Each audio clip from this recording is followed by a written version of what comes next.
Hi, my name is Ella. I'm in 9th grade at South Milwaukee High School. I've recently got certified in Excel and Word. I would like to go into the medical field when I'm older. You're listening to the SM Way podcast.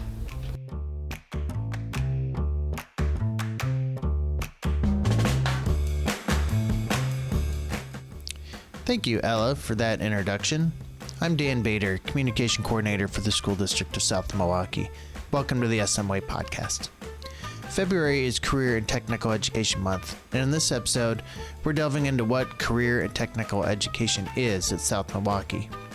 The trades have always been an integral part of education in South Milwaukee, since industry has always been part of South Milwaukee's DNA. History in our country, though, is a pendulum, swinging back and forth, directing where we pour our energy. The 1990s and early 2000s saw a push towards college education for all of our students because a high school diploma was no longer adequate for the job market. That pendulum is swung again, maybe to somewhere in the middle, where we're finding rewarding, well-paying careers are not only for those with college degrees, but for those with the skills to excel in a profession. So high schools are adapting and teaching those skills as part of a free public education. That doesn't mean high school is the end of a student's education. Far from it. Our CTE students now have the best of both worlds. Many start careers right out of high school and take specialized courses through union halls or technical colleges. Today, we have two guests. Christy Gajewski, Director of Curriculum and Instruction, will share with us about how schools align what we offer to a changing career landscape. And Chris Daniels, our Work-Based Learning Coordinator and the Youth Apprenticeship Coordinator for the South Shore Suburban Consortium. Here's Christy. Christy, thanks for being here. Absolutely. Always glad to be here. So, big picture, how do high schools work and what are they for? Sure. I think you might get a different answer if you ask a high school student. But high school really is kind of the launch pad for adulthood, really. We are trying to make sure kids have what they need so that they can either go to college or directly into a career and be successful citizens. And I think about a little bit about how high school may have changed over the last couple of decades. I think we've always had, hands-on career paths as options for students, but I even think back when I was in high school, it was more college bound. You needed to go to college, and college being a 4-year university. And I think so what's shifting is that there are many pathways to be successful, and a 4-year degree doesn't necessarily mean that's the only way. And so as we've kind of watched things shift in K-12 education, this is another thing that's kind of shifting, is how can we make sure kids are successful and ready for careers even as early as 18? Sure. So I think when you and I were in high school, I remember that. It was the goal is everybody goes to college. And then when I got to college, I remember the president of the college saying, we're here to educate the whole mind. And when you get out in the workplace, they'll specialize. But just having a liberal arts degree will mean that we have prepared you to be trained, right? But now the world seems to want those specialties sooner and earlier, and they don't want to have to find someone to train. That it's kind of they're hoping to help bring those kids along now, right? So they're ready to get right to work. Agreed. Agreed.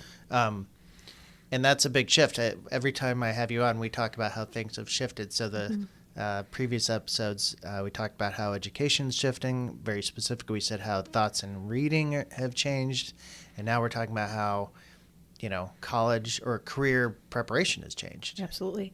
And I think it just speaks to how the workforce has changed. We're not preparing kids to go work in a factory anymore. The Industrial Revolution is now a technological revolution, and we're trying to prepare kids for jobs that may not even exist yet. When you think about how technology, how fast it changes, and how quickly you have to be able to problem solve and all of those kinds of things. So that's really where the shift is too, and especially with invention of artificial intelligence and all of those things are shifting education sometimes faster than we can keep up with. Good example. One of our Facebook posts or push this month during Career Technical Education Month is all the certifications our students have earned and they're learning, whereas I and probably you had to go to take a typing class Yep. and learn how to use a computer. Now they're being certified in Microsoft Word and Excel, so that when they go to work, they don't need to be told how to do that. I certainly did have to learn on the fly how to use all those programs. Yep. Yeah, Absolutely. and now it's that way. So let's talk a little bit about that. How do you know what the world needs right now?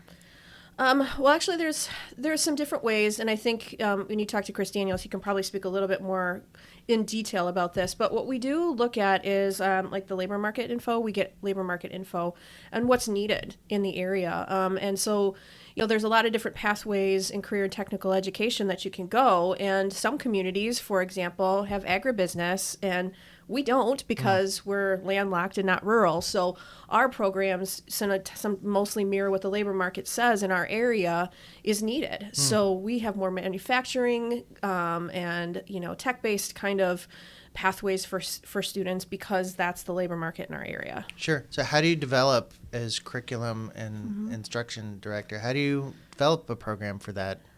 I think what is good, though, is that even though the programs shift and ideas shift, the basic premise of education does not, right? So what we try to do is create educational experiences that have a framework. And that framework, then, you can shift the new information in and out of. So, for example, we use kind of a workshop framework, which is a framework of just how do you get information out to kids. The easiest way to think about it is whole part whole. So there's a whole group lesson, lots of time to practice with your peers, and then you bring that lesson to a closure. And when we use those kinds of frameworks, then when programs shift or ideas shift or materials shift, we don't have to shift the way we get the information to the students. We just have to shift the information that gets to students. It's really interesting we're talking about this now. I promise, folks, we don't necessarily plan this out.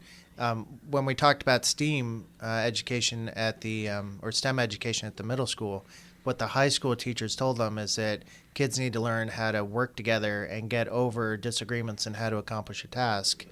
And that's why there's a middle school program. Yeah.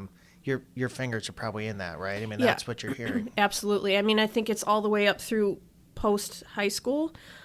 We've done some, like with area curriculum coordinators and curriculum directors have a survey that was done with universities across the country. We sent out a survey of about 5 questions and said, how do you assess kids? What do you need them to know when they leave college?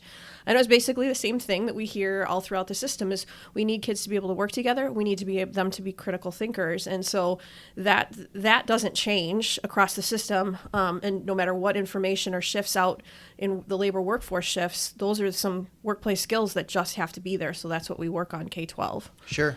And man, now, this is all kind of coming together for me too, because our Foundations for Success class in the middle school gives kids strategies for conflict resolution on their own. So there's no teacher stepping in and saying, you two settle it yourself or figure this out. Right. We're giving them also the skills to do that collaboration in the way that works for them. Absolutely. Yeah. Absolutely. Wow.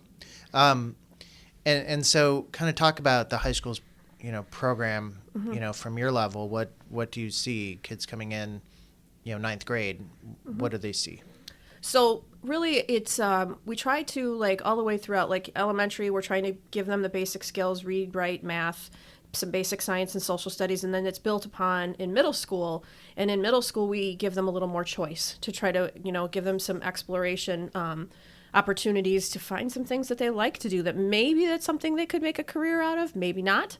And in high school, we just start ramping that up. As freshmen and sophomores, really, there's a lot of basic classes that they have to have. They have to have English, they have to have math, they have science, social studies. But then as they go throughout, we have more and more electives available to them. And those electives are what help them decide, this is the path I want to go on. All along the way, they're working with our counselor staff, our guidance counseling staff, to kind of develop their academic career plan.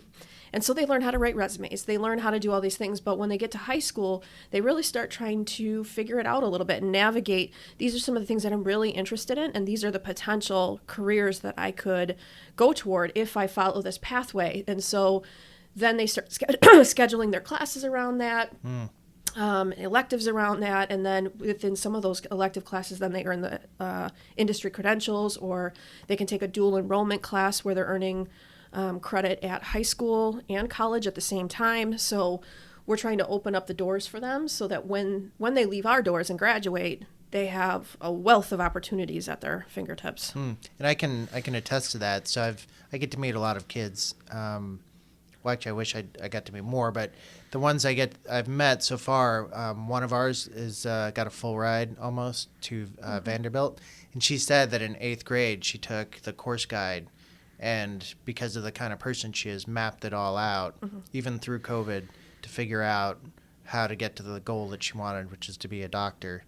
But then there's other kids, like I met one in our cooking class, who she's going to leave school with 2 semesters worth of MATC credit, and she'll start as freshman with 2 semesters under her belt already, so she'll start a year out. So our kids are thinking about what they want to do already, and kind of headed that direction with, I imagine, with their guidance counselor's support.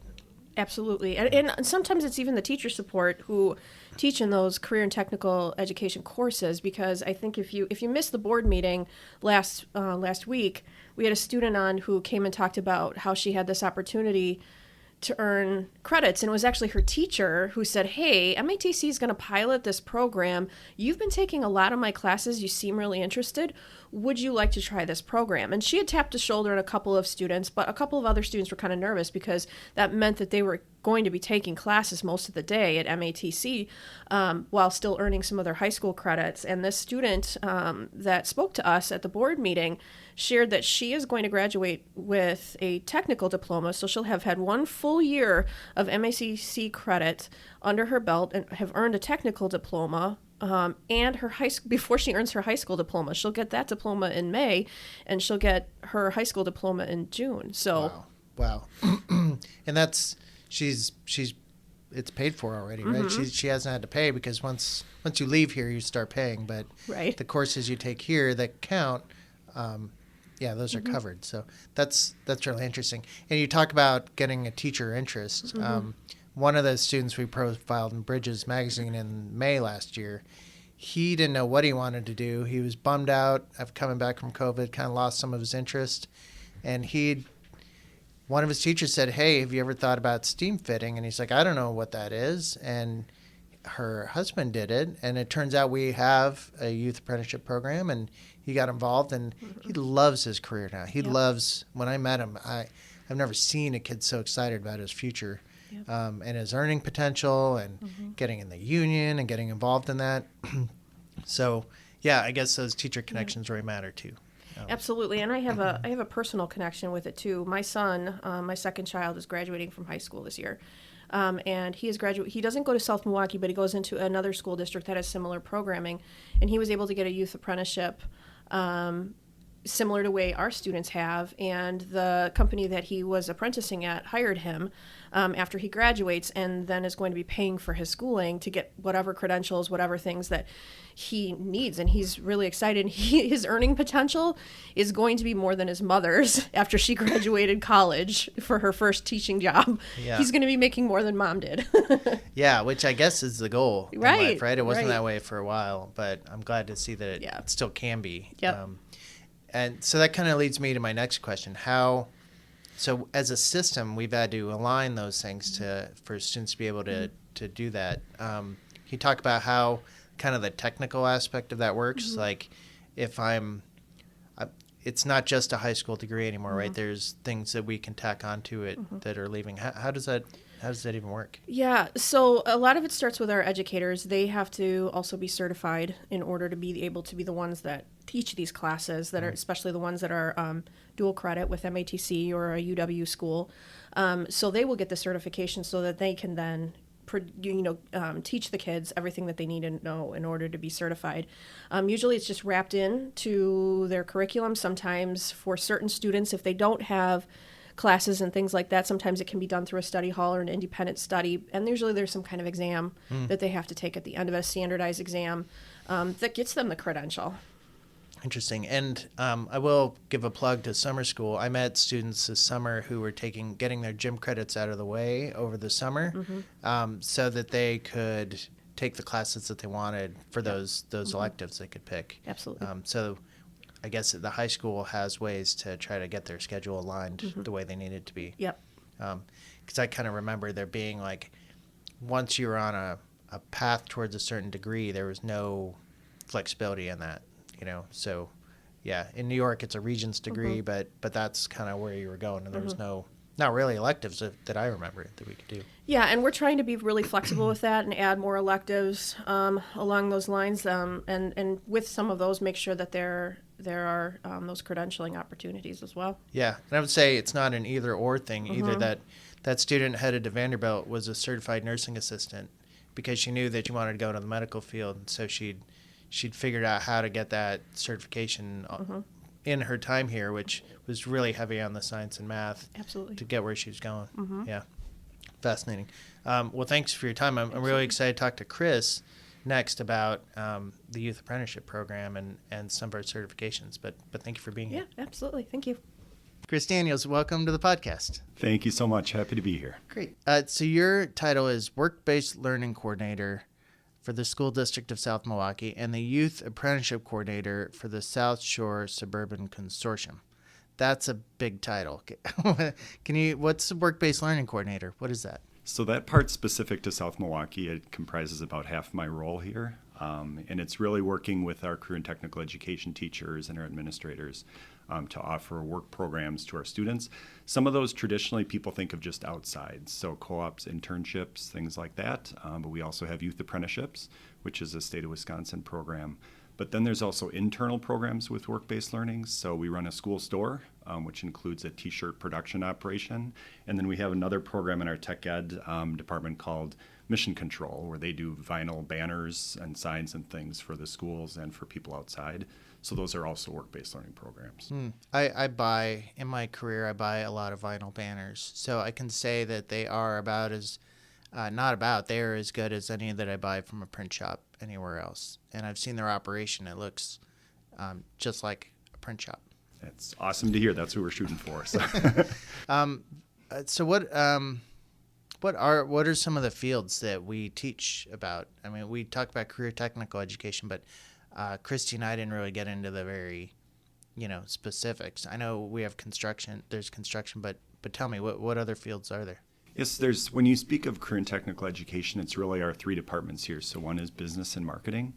Specifically in there, we have finance, marketing, and technology pathways. And those are all have their little separate nuances. With the print shop with the T-shirts, I've seen that there's the finance kids who are in there doing billing, because it's not just us, right? And they're keeping track of orders and other things, right? That's correct, yeah. So they do the customers come to them, say what they want, and then they have a whole design component. Then they actually make the silk screens and print them on the T-shirts, and then they do the billing. So it's a full operation.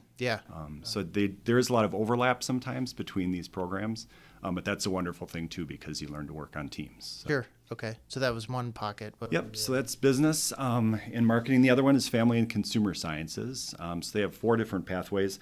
One is culinary arts. Then they have design, health science, and then human services and education. And within each of those, again, they have special things that they do, which we can probably get into a little bit more later. Sure. And then the other department is technology and engineering. And within that one, they have construction, engineering, and manufacturing. So again, with those, we have pathways within each of them. So students don't just take a class or two. It's really meant to be a sequence of classes with other opportunities culminating in work-based learning if the students so choose. Give me an example of kind of one of those. I mean, you sent me a picture yesterday. Oh, yeah. So yesterday, we went out to visit a youth apprenticeship site. I went out along with Scott Jekyll, one of our teachers in tech ed, and we went to visit a student doing an electrical youth apprenticeship. So he's working right now with Faith Technologies, and the current job that he's on is working to put in charging stations for a large company that delivers packaging. So they're actually going to charge semis with these. So he took us on a tour and showed us what he's doing there. He started out taking classes in the technology and engineering department and said, you know what, this is what I want to do for a career. And then we got him connected through a family relationship, actually, with that company. And he spends half of his day in school and half of the day working. Yeah, and our scheduling is flexible for that, so that he could go and do that and still get the credits he needs to graduate. Correct. Yeah, we do that whenever we can. That's one of my frustrations. Is sometimes we'll get a senior, or especially at the end of their senior year, and they're like, "Oh, I really wanted to do this," and they needed to take the right classes earlier on. So planning is really key. I think you mentioned earlier when you were talking with Christy about our student who's at Vanderbilt, how she planned her whole sequence of courses out when she was a middle school student. That's an extreme. We would love that, but we realize not every student's ready to do that yet based on their experiences. But when you do plan your courses and take lots of things early on and take summer school, like you mentioned before, that opens up more opportunities for flexibility senior year. Yeah. And how do students find out about these work-based things? I know a lot of material maybe doesn't come out of the backpack when they get home. So correct, and I certainly experienced that with my own children. And that's one thing, we try to hit this as much as we can. So it really is part of our whole academic and career planning process, which some people call ACP. That's actually a state requirement for all public schools that we have something in place to guide students through this process. So really it starts in elementary to a degree, but then in middle and high school more specifically. Through their courses, through the course selection process, and then through different nights and events that we do for families to let them know what their kids can do. Yeah, and that's kind of just to identify an interest, I guess, or a field, hands-on, like that student that you mentioned. But then, it's construction, but then it's also electrical. So it must the refinement. I mean, there just seems like so many options you could do. The refining it seems be the challenge. Yeah, and that can be hard because we only have those 3 departments with 3 or 4 teachers in each of them, so we can't do everything here. But we really like to expose students, especially freshman and sophomore year, to as many opportunities as we can. And then as the courses get more complex here, in the areas we have those courses, we encourage the students to do the full pathway. But sometimes we need to partner with outside groups, so we also work with MATC and with Gateway Technical College. An example of that, we don't have automotive classes here. We would love to, but we just can't afford to have everything. But we have a senior right now who really wants to do that for his career. So he's taking some courses at MATC, and he's working as a youth apprentice as an auto technician. So whenever we can, we make it work for students. Wow, so he's a student here, but he's taking courses at MATC, and he's working in a garage somewhere? That's correct, yep. Yeah. So he's got his normal required courses here, some math, some English, and then he also goes to MATC in the afternoons or evenings, and then works around that at an auto shop, actually working on cars. So he gets high school credit, of course, for his courses he takes here. He gets college credit and high school credit for his college courses, and then he gets credit and the certification through the youth apprenticeship programs. Yeah. And youth apprentices are often paid, right? I mean, they're paid positions. Correct. Yeah. In fact, that's part of state law in Wisconsin. When they developed the youth apprenticeship program back in the early 90s, it's written into state law that they have to be paid positions, at least minimum wage. But most of our students make $15 to $20 an hour. We have some earning more than $20 per hour, which is pretty awesome. So. Well, for a second, let's talk about that second half. What is the South Shore Suburban Consortium? What is that? Yeah, so that's a consortium that we do with the school districts of Cudahy and Oak Creek Franklin. And I oversee that consortium for youth apprenticeship and for some grant funding that we do. We really found it's best to team up on things like this, to not have every school district try to do everything on their own, because financially you can't do it, and just time-wise you can't do it with the leadership. So I help coordinate that for all of them, for youth apprenticeship specifically. So any youth apprentice from any of those 3 school districts, the paperwork aspect of it comes through me. So I coordinate things with the state to make sure we have everything in place and that the students are meeting the requirements to get certified. So to kind of plug, like, you are looking for opportunities for youth apprenticeships in those fields, right? So culinary, finance. Yes, absolutely. Especially architecture and construction lately has been really hot. We've had great historical participation with the manufacturers in the area and with the healthcare systems and nursing homes, because we place nursing students, pharmacy technicians. We have a lot of different programs. But anytime we can get more business partners involved, we would love to do that. Sure. And I guess at the end, if it's all right, I'll leave your email address, and people can reach out to you if they want. That'd be great. Awesome. So let's take a second, because this month is Career and Technical Education Month, and on our social media, at least, we're celebrating some of the certifications that our students are receiving. And each of those, we say there's 17 different ways you could be certified. Can you talk a little bit about those? Yeah, so we have different certifications. This is something that the state of Wisconsin has actually been pushing the last 5 or so years, and it's really taken off throughout the state. What they're finding through discussions with business partners in all different career areas is that those businesses really value certifications. So they're encouraging us as high schools throughout the state to start adding those for students. So we jumped in on that, and we've done quite well. Just this last year, our current students actually enrolled. We have 157 certifications already earned in our student body, and there will be a whole bunch more this spring. Some of those, as you mentioned, were highlighted in the webpage for the district and social media. Certainly, Microsoft Office and Excel; those are big ones for us.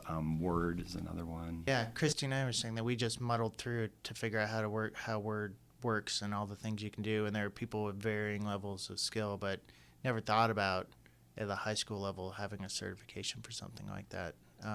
But that's what most of the students that I met, they were all looking at that and using those programs. Yeah, that's a very popular one for our students. What are some of the others that in the culinary area, we have ServSafe, which every Wisconsin restaurant has to have someone ServSafe certified on staff at all times, so our students can go through that program in our culinary area. That's like having knowledge about food temperatures, proper practices in the kitchen, right? Wearing gloves when you need to wear gloves and... Correct. Yeah, it really comes down to food safety for that one. This spring, we might have our first ever food ServSafe certification for a student in the management side as well. So he's looking to get that certification, which would be great. Other ones we have in the tech ed area, we have OSHA. So all of our students have the opportunity to get OSHA certified, which certainly lends itself well to going into the trades, but also manufacturing.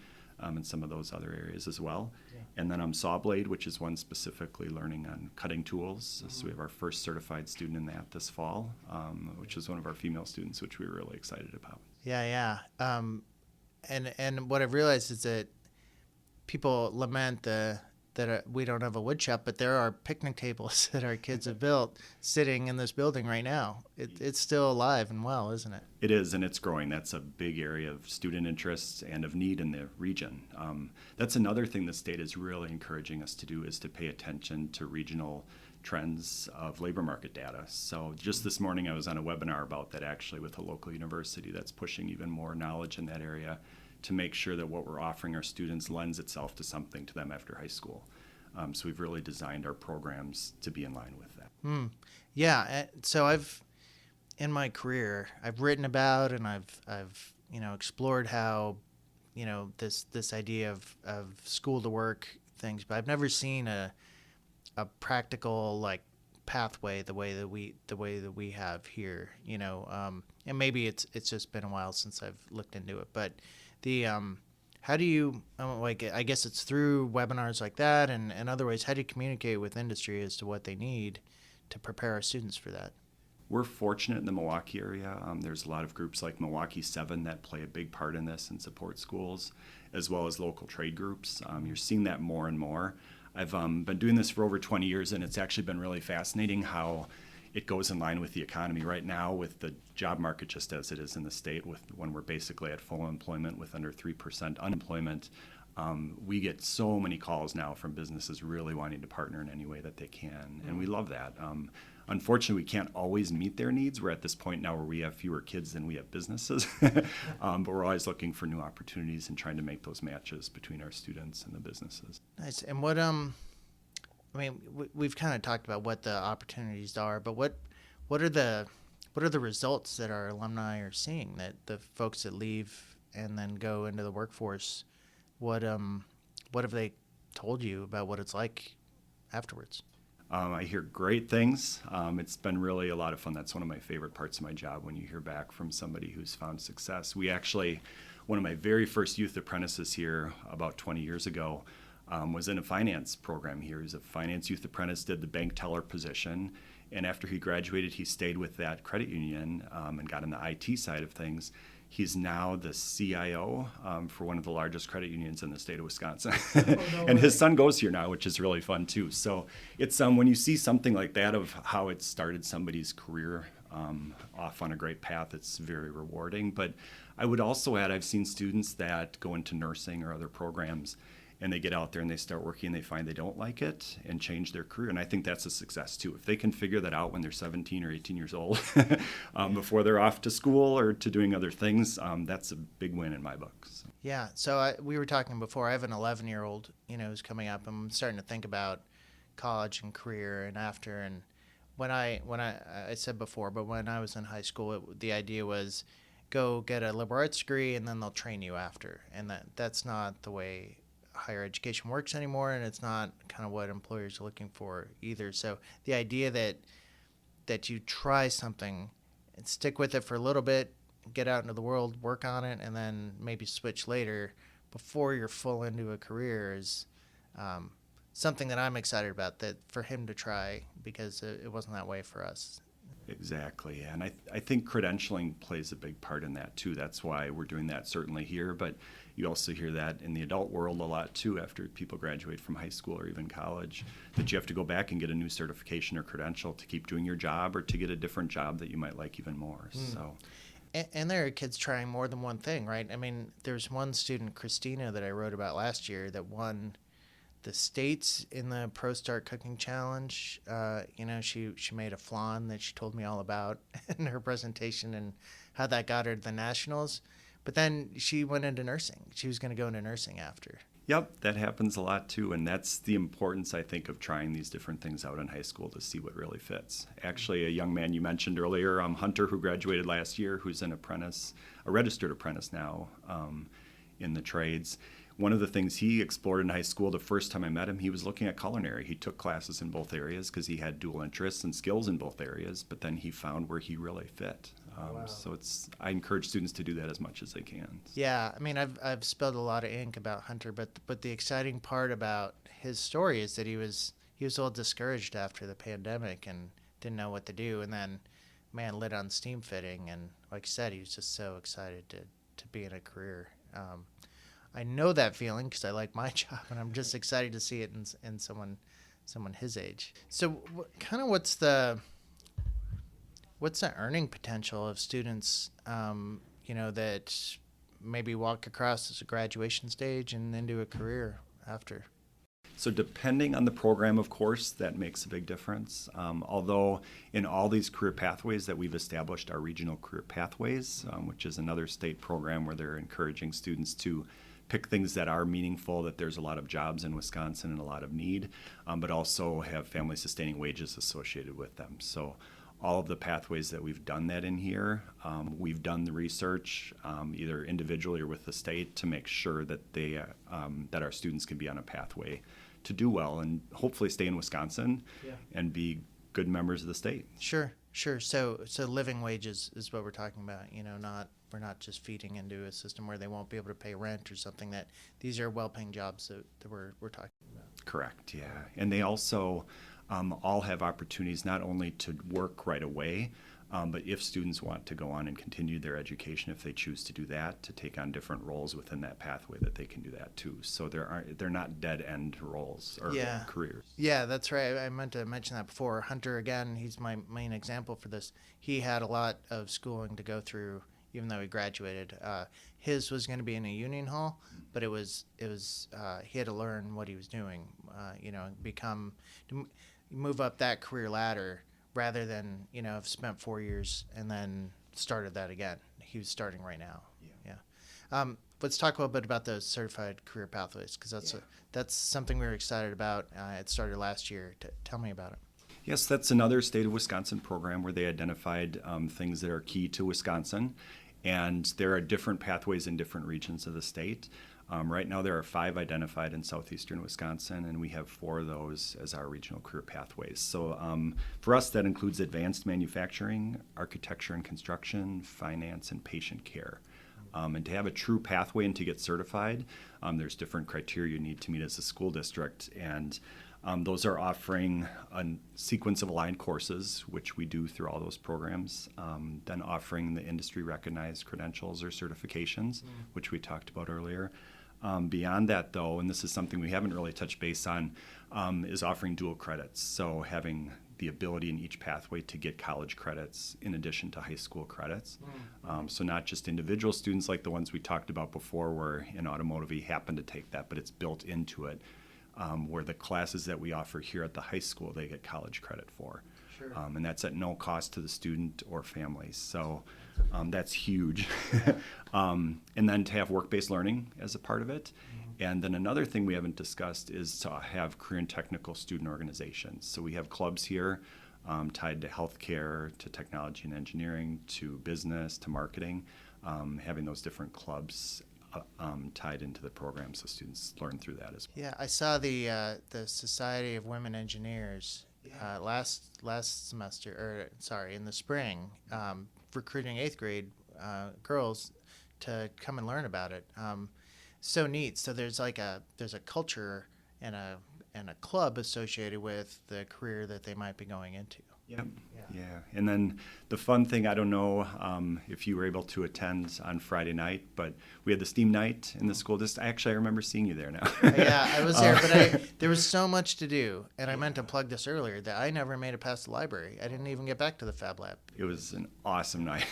My favorite part of that was seeing the younger kids just super enthused about the hands-on learning, but the other part that I love was seeing our older students working with elementary kids and saying, hey, look, you can do this too, and doing it hands-on with them. It was a lot of fun.